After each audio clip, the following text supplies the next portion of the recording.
నమస్కారం ఘంటారావానికి స్వాగతం. ముందుగా ప్రధాన అంశాలు. ఉత్తర అట్లాంటిక్ మహాసముద్రంలో ఉద్రిక్తత. రష్యా జెండా ఉన్న నౌకను సీజ్ చేసిన అమెరికా, బ్రిటన్.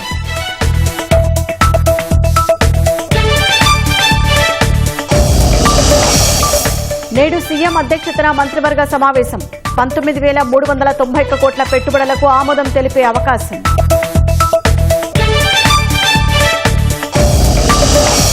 గుంటూరులో జాతీయ స్థాయి సరస్ మేళాకు ఏర్పాట్లు పూర్తి. ప్రదర్శనను ఇవాళ ప్రారంభించనున్న సీఎం.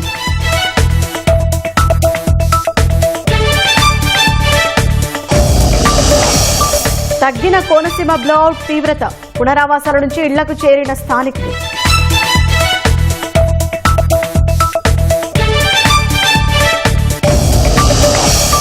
అశ్లీల కంటెంట్ పై తీసుకున్న చర్యలపై ఇచ్చిన సమాచారం సరిపోదు. మరిన్ని వివరాలు ఇవ్వాలని ఎక్స్ను కోరిన కేంద్రం.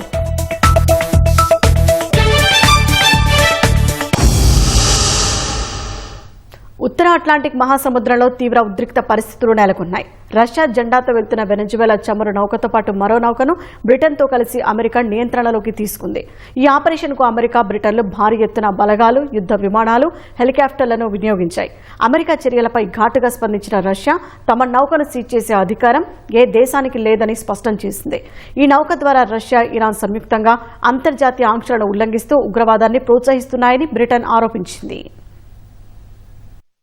ఉత్తర అట్లాంటిక్ మహాసముద్రంలో రష్యా జెండాతో వెళుతున్న వెనెజువేలా చమురు నౌకతో పాటు కరేబియన్ సముద్రంలో మరో నౌకను అమెరికా బుధవారం సీజ్ చేయడంతో కలకలం రేగింది. ఇందుకు బ్రిటన్ సహకరించడం అగ్నికి ఆజ్యం పోసినట్లయింది. ఈ నౌకలపై ఆంక్షలు కొనసాగుతున్నాయి. అమెరికా ఆధీనంలో తీసుకున్న రష్యా జెండాతో వెళుతున్న నౌక పేరు మ్యారినెరా. గయానా జెండా ఉండే ఈ నౌకకు ఇటీవలే రష్యా జెండాను అమర్చారు. అయినప్పటికీ ఐస్లాండ్ దక్షిణ తీరానికి 190 మైళ్ల దూరంలో అమెరికా దక్షిణ కమాండ్, యూరోపియన్ కమాండ్ దీన్ని స్వాధీనం చేసుకున్నాయి. దీంతో పాటు ఏ దేశపు జెండా లేని మరో నౌక సోఫియాను సీజ్ చేశాయి.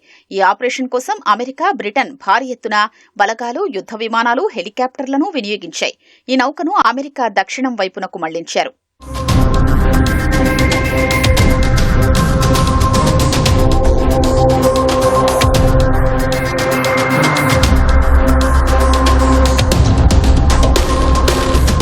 ఈ రెండు నౌకలు రష్యా, ఇరాన్, వెనుజువేలా నుంచి ఆసియాలోని వినియోగ దేశాలకు చమురును సరఫరా చేస్తున్నాయని అమెరికా అంతర్గత భద్రతా వ్యవహారాల శాఖ మంత్రి క్రిస్టీ నోయం తెలిపారు. వాస్తవానికి మ్యారినేరా నౌక తొలుత బెల్లా 1 పేరుతో డిసెంబరు 15న కరేబియన్ వైపు ప్రయాణించింది.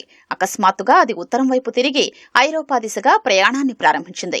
ఈ నౌకను స్వాధీనం చేసుకోవడానికి అమెరికా డిసెంబర్లోనే సన్నాహాలు చేసింది. ఈ క్రమంలో ప్రమాదాన్ని గుర్తించి గయానా జెండాను తీసేసి రష్యా జెండాను తగిలించింది.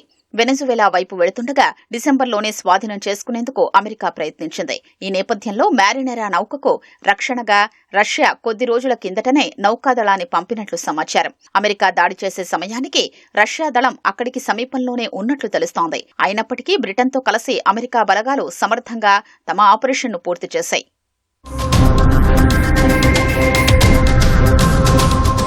అమెరికా చర్యలపై మండిపడిన రష్యా ఈ నౌకకు రక్షణగా ఒక జలాంతర్గామితో పాటు మరికొన్ని రక్షణ నౌకల్ని పంపేందుకు సిద్దమైనట్లు తెలుస్తోంది.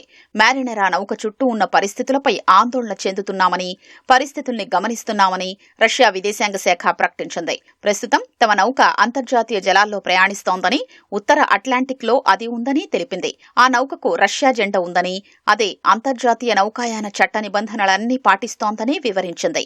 1982 నాటి ఐరాస్ కన్వెన్షన్లో చేసిన సముద్ర చట్ట ప్రకారం మరో దేశానికి చెందిన నౌకను సీజ్ చేసే అధికారం ఏ దేశానికి లేదని రష్యా స్పష్టం చేసింది. నౌకలోని సిబ్బందిని ఇబ్బంది పెట్టొద్దని డిమాండ్ చేసింది. వారి హక్కుల్ని కాపాడాలని కోరింది. అమెరికాకు 4,000 కిలోమీటర్ల దూరంలోనే నౌక ప్రయాణిస్తోందని, గత కొన్ని రోజులుగా అమెరికా తీర ప్రాంత రక్షణ దళం దీన్ని అనుసరిస్తోందని రష్యా పేర్కొంది. రష్యా జెండాతో వెళుతున్న వెనెజువేలా నౌకను సీజ్ చేయడంలో అమెరికాకు సహకరించామని బ్రిటన్ వెల్లడించింది. యూకే సైనిక దళాలు ముందస్తు ప్రణాళికా సాయాన్ని అందించాయని వివరించింది. ఈ నౌక ద్వారా రష్యా, ఇరాన్ సంయుక్తంగా అంతర్జాతీయ ఆంక్షల్ని ఉల్లంఘిస్తూ ఉగ్రవాదాన్ని ప్రోత్సహిస్తున్నాయని బ్రిటన్ ఆరోపించింది. రాష్ట్రంలో మరో 19,391 కోట్ల పెట్టుబడుల ద్వారా 11,753 ఉద్యోగాలు కల్పించే ప్రతిపాదనలకు నేడు మంత్రివర్గం ఆమోదం తెలపనుంది. పరిశ్రమలు, పర్యాటకం, ఫుడ్ ప్రాసెసింగ్, ఇంధన రంగాల్లో వివిధ పెట్టుబడులకు సంబంధించి మొత్తంగా 14 సంస్థల ఏర్పాటుకు గ్రీన్ సిగ్నల్ ఇవ్వనుంది. అమరావతిలో కృష్ణా తీరంలో మెరీనా ప్రాజెక్టు ఏర్పాటుకు మంత్రివర్గం ఆమోదం తెలపనున్నట్లు సమాచారం. సిఆర్టీఏలో 2015లో జీవో నంబర్ 81 ద్వారా మంజూరు చేసిన 754 పోస్టుల రాటిఫికేషన్ కు మంత్రివర్గం ఆమోదం తెలపనుంది. వాటిలో కొన్ని పోస్టులే డైరెక్టర్ రిక్రూట్మెంట్ ద్వారా, కొన్ని పోస్టులనే డిప్యూటేషన్, కాంట్రాక్ట్, అవుట్సోర్సింగ్ విధానంలో నియమించుకునేందుకు ప్రభుత్వం అప్పుడే వెసులుబాటు కల్పించింది. రాజధానికి భూములిచ్చిన రైతులకు కేటాయించిన వాణిజ్య స్థలాల్లో వీధి షూల ఉన్నవాటికి బదులు వేరే స్థలాల్ని కేటాయించే ప్రతిపాదనలకు మంత్రివర్గం ఆమోదం తెలపనుంది. పలు సంస్థలకు భూ కేటాయింపులతో పాటు ఇతర కీలక నిర్ణయాలకు కేబినెట్ ఆమోదం లభించనుంది. ఈ నెల 11, 12, 13 తేదీల్లో నిర్వహించే గండికోట ఉత్సవాలకు రాష్ట్ర ప్రభుత్వం 3 కోట్ల రూపాయల నిధులు విడుదల చేసింది. 3 రోజుల పాటు కనీవిని ఎరుగని రీతిలో సాంస్కృతిక, చారిత్రక ప్రాశస్త్యం తెలియజేసేలా ఉత్సవాలు నిర్వహిస్తామని ప్రభుత్వం తెలిపింది. గతంలో గండికోట ఉత్సవాలను నామమాత్రంగా నిర్వహించినందున కూటమి ప్రభుత్వం మళ్లీ ఆ ఉత్సవాలకు కొత్త శోభ తెచ్చేలా అత్యంత వైభవంగా నిర్వహించాలని భావించింది. ఉత్సవాలను ఏ విధంగా నిర్వహించాలనే దానిపై ఈవెంట్ మేనేజర్ల బృందం కడపకు చేరుకొని జిల్లా కలెక్టర్ శ్రీధర్, పర్యాటక శాఖ అధికారి సురేష్ కుమార్ అధికారుల బృందంతో సమావేశమై చర్చించారు. సంస్కృతి, సంప్రదాయాలు, చారిత్రక ప్రాశస్త్యం తెలియజేసేలా గండికోట ఉత్సవాలను నిర్వహించాలని జిల్లా అధికార యంత్రాంగం భావిస్తోంది. గ్రాండ్ కెన్యన్ ఆఫ్ ఇండియాగా పిలిచే గండికోట అడ్వెంచర్ ఈవెంట్ను నిర్వహించేందుకు అధికారులు ఏర్పాట్లు చేస్తున్నారు. పారామోటార్ గ్రైండ్లింగ్, పారాచూట్, స్పీడ్ బోటింగ్ ఏర్పాటు చేయడంతో పాటు గండికోట విశిష్టతను తెలియజేసే లేజర్ షో ఏర్పాటు చేయనున్నారు. దీంతో పాటు గండికోట అందాలను వీక్షించేందుకు హెలికాప్టర్ రైడ్ను ఏర్పాటు చేయనున్నారు. గండికోట ఉత్సవాల పోస్టర్లు, టీజర్ను మంత్రి సవిత కడప కలెక్టరేట్లో ఆవిష్కరించారు. ఉత్సవాలు ఘనంగా నిర్వహించడానికి రాష్ట్ర ప్రభుత్వం ప్రత్యేక దృష్టి సారించి నిధులు విడుదల చేసిందని మంత్రి సవిత అన్నారు.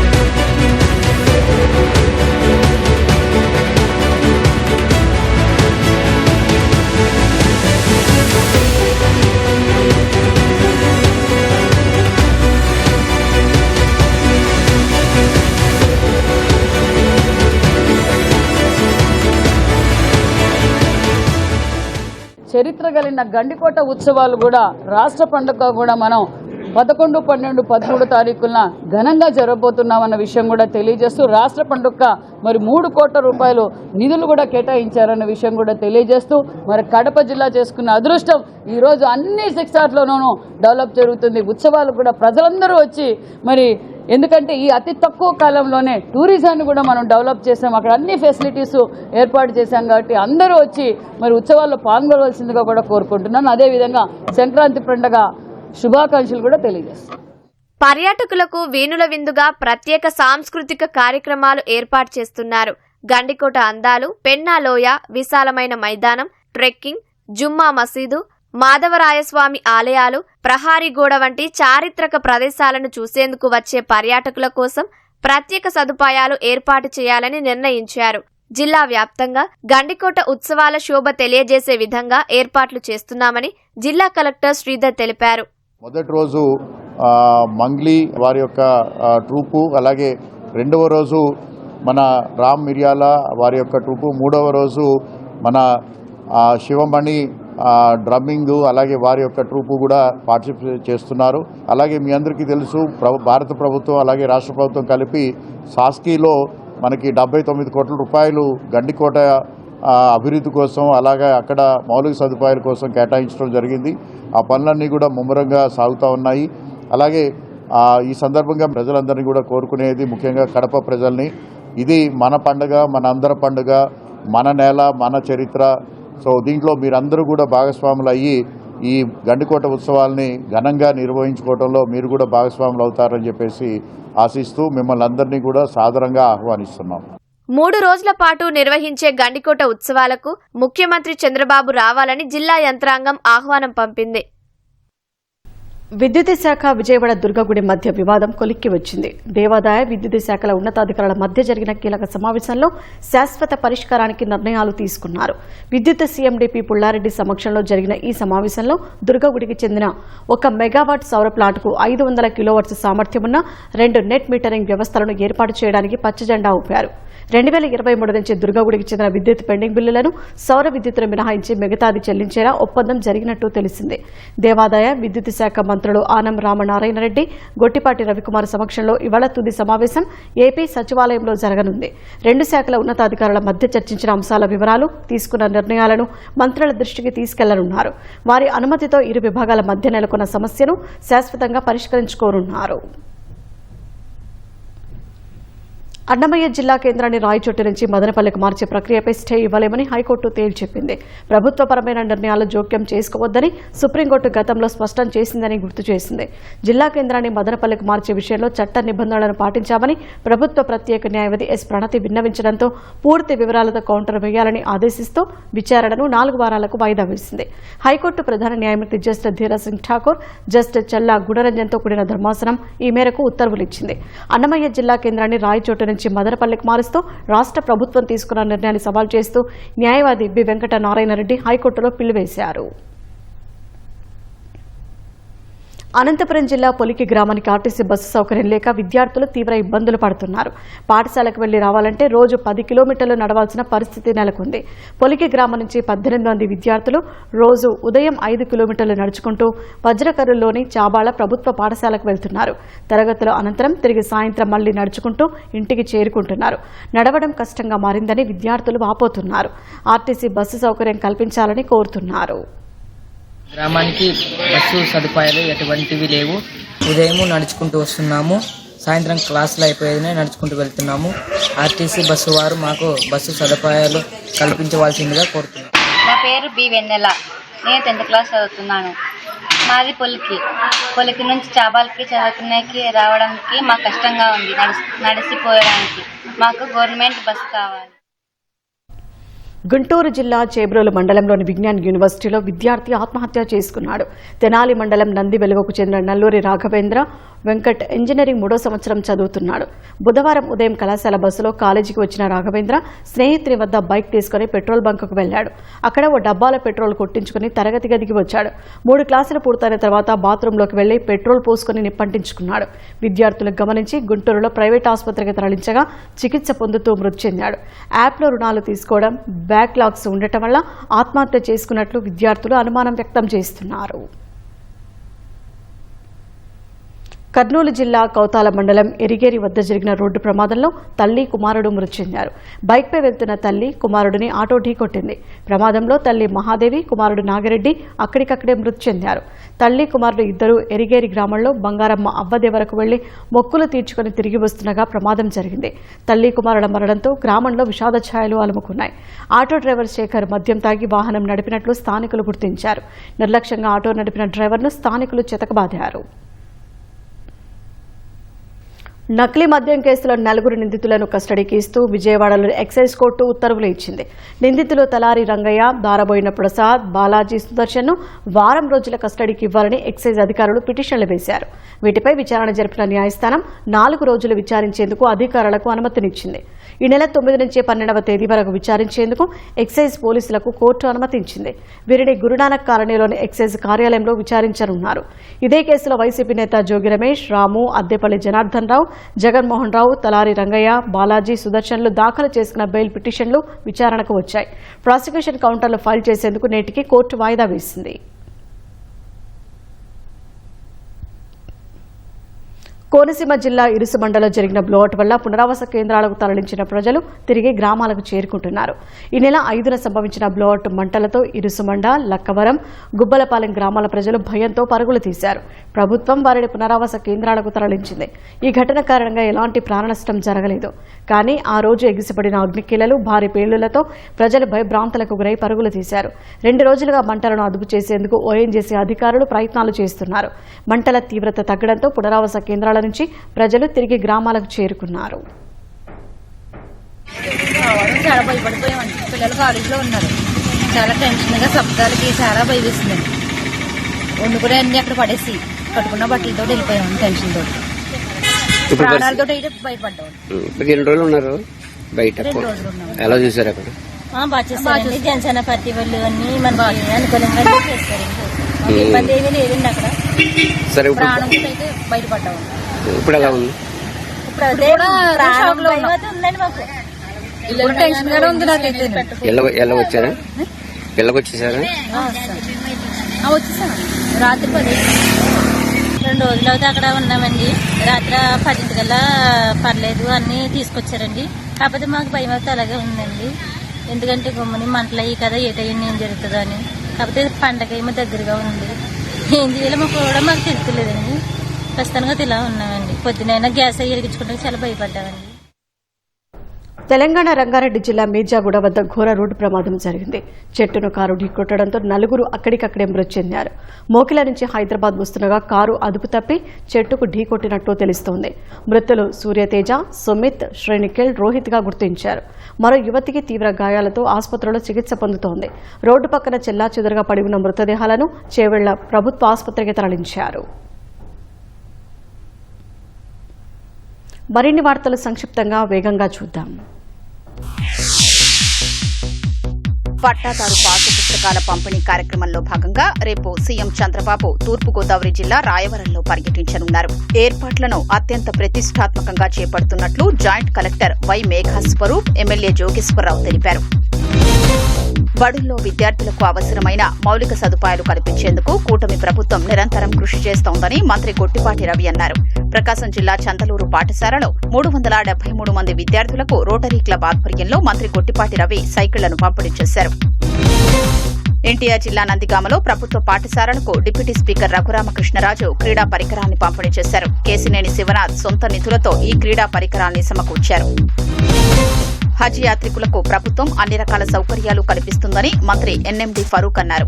నంద్యాలలోని నేషనల్ కళాశాలలో హజ్ యాత్రికులకు మంత్రి శిక్షణా కార్యక్రమం నిర్వహించారు. ఏలూరు జిల్లా నూజివీడిలో వేతనాలు, ఉద్యోగ భద్రతపై నిరసన చేస్తున్న ట్రిపుల్-ఐటీ సిబ్బంది, ప్రొఫెసర్లతో మంత్రి కొలుసు పార్థసారథి మాట్లాడారు. త్వరలోనే సమస్యకు పరిష్కారం చూపుతానని హామీ ఇవ్వడంతో సిబ్బంది దీక్ష విరమించారు. జగన్ అధికారంలో ఉన్నప్పుడు సుమారు 3 లక్షల పెన్షన్లను తీసేసి అర్హులకు అన్యాయం చేశారని ప్రభుత్వ చీఫ్ విప్ జీవీ ఆంజనేయులు ఆరోపించారు. మీ భూమి మీ హక్కు కార్యక్రమంలో భాగంగా పల్నాడు జిల్లా కంభంపాడులో పాసు పుస్తకాల పంపిణీకి ఆయన హాజరయ్యారు. ఏలూరు జిల్లా జంగారెడ్డిగూడెంలో పలువురు వైసీపీ నాయకులు టీడీపీలోకి చేరారు. జిల్లా టీడీపీ అధ్యక్షులు బడేటి చంటి, ఎంపీ పుట్టా మహేష్ యాదవ్, చింతలపూడి ఎమ్మెల్యే సొంగ రోషన్ కుమార్ వారికి పార్టీ కండువాలు కప్పి పార్టీలోకి ఆహ్వానించారు. విశాఖలో అదృశ్యమైన అల్లాడ నాగరాజు అదృశ్యం కేసులో మిస్టరీని పోలీసులు ఛేదించారు. మిస్సింగ్ కేసుగా నమోదైన నాగరాజు మృతదేహం లభ్యమైంది. మృతుడి భార్య రమ్య, ఆమె ప్రియుడు కలిసి ఈ హత్య చేసినట్లు పోలీసులు నిర్ధారించారు. విశాఖ వైభవాన్ని మరింత చాటి చెప్పేలా రేపు, ఎల్లుండి లైట్ హౌస్ ఫెస్టివల్ నిర్వహిస్తున్నట్లు joint collector K Mayur Ashok చెప్పారు. లైట్ హౌస్ టూరిజాన్ని విస్తరించడం, తీర ప్రాంత ప్రజల్ని భాగస్వాములు చేయడం లక్ష్యంగా ఈ ఫెస్టివల్ ను నిర్వహిస్తున్నట్లు వివరించారు. ఉత్తరాంధ్ర ప్రజల కల్పవల్లి బురుజుపేటలో వెలసిన శ్రీ కనక మహాలక్ష్మి అమ్మవారికి విశాఖ తుమ్మిడి బ్రదర్స్ బంగారు హారాన్ని బహూకరించారు. తుమ్మిడి రామ్కుమార్ కుటుంబ సభ్యులతో కలిసి ఆలయ కార్యనిర్వహణాధికారిణి కె శోభారాణికి హారాన్ని అందజేశారు. శ్రీ సత్యసాయి జిల్లా మధుడి గ్రామంలో వీధి కుక్క ఒకటి రెచ్చిపోయింది. పలువురు గ్రామస్తులపై దాడి చేసింది. క్షతగాత్రుల్ని సమీప ప్రభుత్వాసుపత్రికి తరలించారు. ఆగ్రహించిన గ్రామస్తులు కుక్కను హతమార్చారు. ఐఐటీలో బీటెక్ ప్రథమ సెమిస్టర్ను విద్యార్థులు కోరుకున్న భాషల్లో చదువుకునే అవకాశం ఇవ్వాలని కేంద్రం నిర్ణయించింది. వివిధ రాష్ట్రాల్లో వివిధ భాషల్లో ఇంటర్ తత్సమాన చదువు పూర్తి చేసి ఐఐటీలో సీట్లు సాధించిన వారు తొలి 6 నెలలు ఆంగ్లానికి అలవాటు పడే వరకు మాతృభాషలో చదువుకునేందుకు వీలు కల్పిస్తారు. ఆయా భాషల్లో పాఠ్యాంశాల వీడియోలను ఉంచుతారు. పుస్తకాలను ప్రాంతీయ భాషల్లో అందుబాటులో ఉంచుతారు.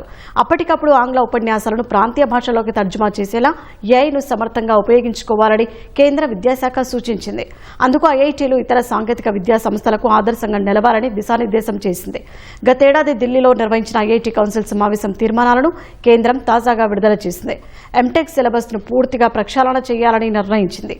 ఐఐటీలో విద్యార్థుల మానసిక ఆరోగ్యాన్ని దృష్టిలో ఉంచుకొని అవసరమైన కౌన్సిలర్, సైకలాజిస్ట్, సైకియాట్రిస్ట్ లాంటి పోస్టులు సృష్టించనుంది.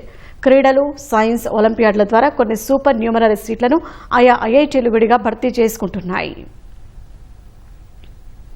గ్రోకు సంబంధించిన అశ్లీల కంటెంట్పై తీసుకున్న నిర్దిష్ట చర్యలపై మరిన్ని వివరాలు సమర్పించాలని సామాజిక మాధ్యమం ఎక్స్ను కేంద్రం కోరింది. ఇప్పటి వరకు సమర్పించిన సమాచారం వివరంగా ఉన్నప్పటికీ అది సరిపోదని స్పష్టం చేసింది. గ్రోకు సంబంధించిన అశ్లీల కంటెంట్పై చర్యలు తీసుకోవాలని ఎక్స్కు కేంద్రం నోటీసులు జారీ చేసింది. ఈ మేరకు కేంద్రానికి వివరణాత్మక సమాధానమిచ్చిన ఎక్స్ సంస్థ భారత చట్టాలను, నిబంధనలు గౌరవిస్తామని తెలిపింది. తప్పుదోవ పట్టించే పోస్టులు, అశ్లీల కంటెంట్ను తొలగించేందుకు కఠినమైన నిర్ణయాలు తీసుకున్నట్లు వివరించింది. ఈ వివరణతో సంతృప్తి చెందిన కేంద్రం అశ్లీల కంటెంట్పై ఎక్స్ తీసుకున్న నిర్దిష్ట చర్యలను వివరించలేదని వెల్లడించింది. భవిష్యత్తులోనూ ఇలాంటివి పునరావృతం కాకుండా ఎలాంటి చర్యలు చేపడతారనేది వివరించలేదని పేర్కొంది. గ్రోకు సంబంధించిన అశ్లీల కంటెంట్పై నిర్దిష్ట చర్యలతో పాటు మరిన్ని వివరాలను సమర్పించాలని ఎక్స్ సంస్థను ఆదేశించింది. నోబెల్ అవార్డు గ్రహీత ప్రముఖ ఆర్థికవేత్త అమర్త్య సేన్కు ఓటర్ జాబితా ప్రత్యేక సమగ్ర సవరణ ఎస్ఐఆర్లో భాగంగా ఎన్నికల సంఘం నోటీసులు జారీ చేయడంపై ప్రతిపక్ష నేతలు మండిపడ్డారు. అసంబద్దమైన అధికారాన్ని ఈసీ ప్రదర్శిస్తోందని సిపిఎం ప్రధాన కార్యదర్శి ఎంఏ బేబీ విమర్శించారు. తక్షణమే ఎస్ఐఆర్ను నిలిపివేయాలని డిమాండ్ చేశారు. అమర్త్య సేన్ భారత ఓటర్గా ఉండటం గర్వకారణమన్నారు. ఈ చర్యతో మరోసారి ఈసీ రాజ్యాంగ సంస్థలా వ్యవహరించడం లేదని, విమర్శలను నిజం చేస్తోందని బీబీ ఆరోపించారు. ఈసీ నోటీసుల పరిపాలనపరమైన జాగ్రత్త కాదని, మేధోపరమైన ఆత్మహత్య అని ఆర్జేడీ ఎంపీ మనోజ్ ఝా అభివర్ణించారు. అమర్త్య సేన్ పౌరసత్వాన్ని ప్రశ్నిస్తున్న ఈసీ అధికారులు దేశ ఆలోచనలకు కాకుండా కేవలం పత్రాలకే గౌరవం ఇస్తున్నారని ఆయన విమర్శించారు. 92 ఏళ్ల అమర్త్య సేన్కు ఎస్ఐఆర్కు సంబంధించిన నోటీసులను పంపించినట్లు ఈసీ అధికారులు వెల్లడించారు. గణన పత్రాల వ్యత్యాసాలపై ఈ నెల 16న ఆయన నివాసంలోనే విచారించినట్లు తెలిపారు.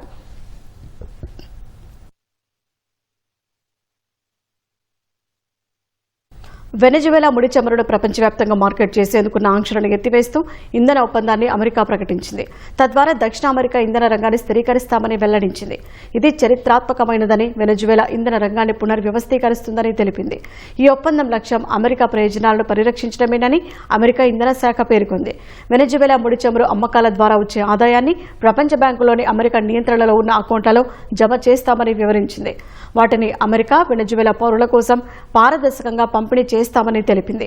ఈ ఒప్పందం ద్వారా 30 నుంచి 50 మిలియన్ల బ్యారెల చమురు అమ్మకంతో ప్రారంభమవుతుందని అమెరికా విదేశాంగ శాఖ మంత్రి మార్క్ రూబియో వెల్లడించారు. తర్వాతి అమ్మకాలు నిరవధికంగా కొనసాగుతాయని స్పష్టం చేశారు. They are not generating any revenue from their oil right now. They can't move it unless we allow it to move, because we have sanctions, because we're enforcing those sanctions. This is tremendous leverage. We are exercising it in a positive way. The President described it last night. Secretary Wright will have more to say on it today, who is involved in running this portfolio. And we feel very positive that not only will that generate revenue that will be used to the benefit of the Venezuelan people, and we're ensured that that's what the case is, but it also gives us an amount of leverage and influence and control over how this process moves forward.